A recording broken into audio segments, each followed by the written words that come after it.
One Million Yen Girl is one of my favourite films. It's a coming of age film directed by Yuki Tsunada, a female director leading a film about women's perspectives. I hadn't realised till I explored the outer layers of the film how many women were involved in the direction of the movie. I saw the images and video clips of the film on social media. UI, the female lead of the film, drew me to it. Her blank facial expression in many ways mirrored my own. At the time of my first watch of the film, I was living in my family's home and confused about my direction. I was unsure of what path to take. In that confusion, I could relate to the stages of young adulthood, of being uncertain.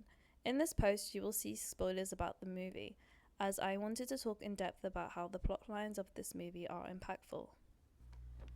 Suzuka Sato, portrayed by UI, starts the film living in her parents' house, with her younger brother portrayed by Rusi Saito, but she feels uncomfortable. Her discomfort led to her sharing an apartment with her female co-worker from her part-time job.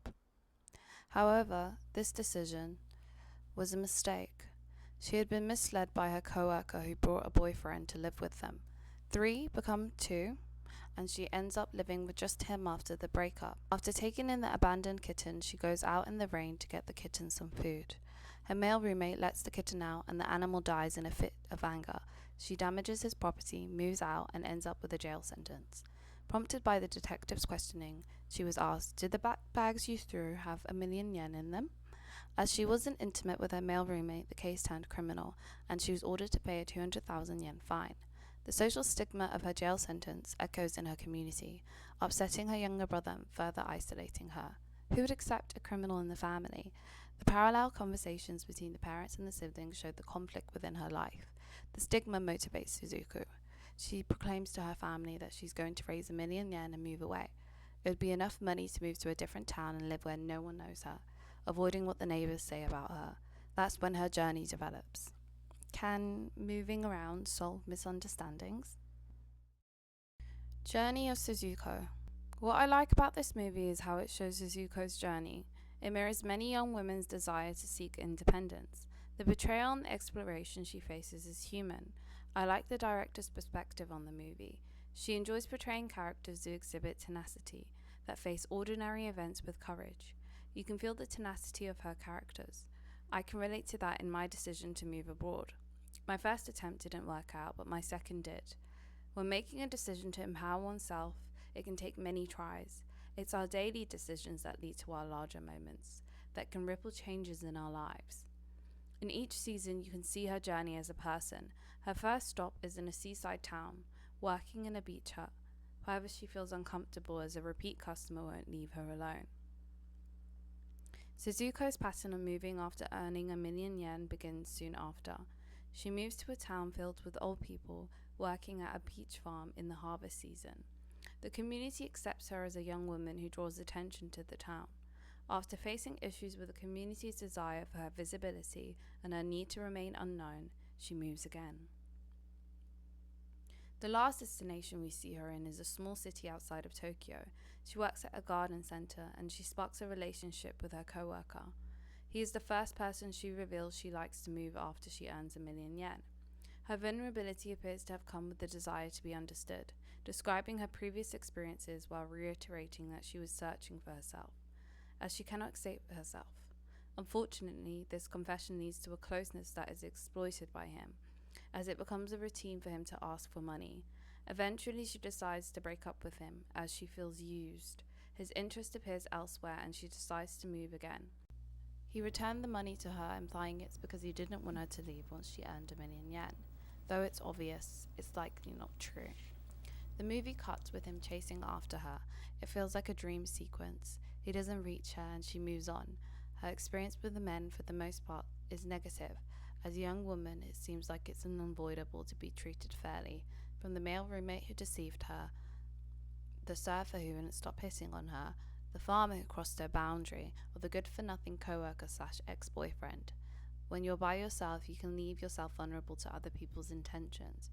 You cannot avoid the opinions of others and the chatter of criticism, as if that actually happens. To answer the question I propose, can moving solve misunderstandings? No, it can't. Only confrontation can do that. Suzuko's decision to passively accept mistreatment till she bursts in anger is a sign of her youth and temperament.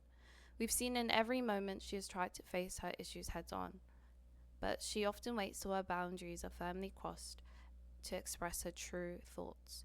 This theme is repeatedly seen throughout the film, from the community that doesn't respect her to her subtle agreeableness in relationships that mask her true opinion. It shouldn't get to the stage of an emotional outburst to be expressive, but for many women, this is the cycle that they're stuck in. It can be difficult to get out of the routine of placing others before oneself. Furthermore, I think of her family dynamics.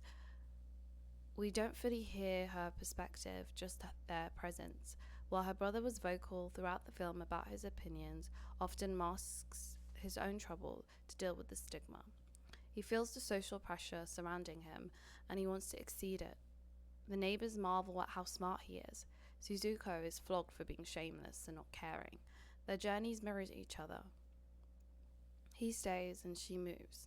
She doesn't care and he does. A duality is seen that suggests that different coping methods can show different perspectives.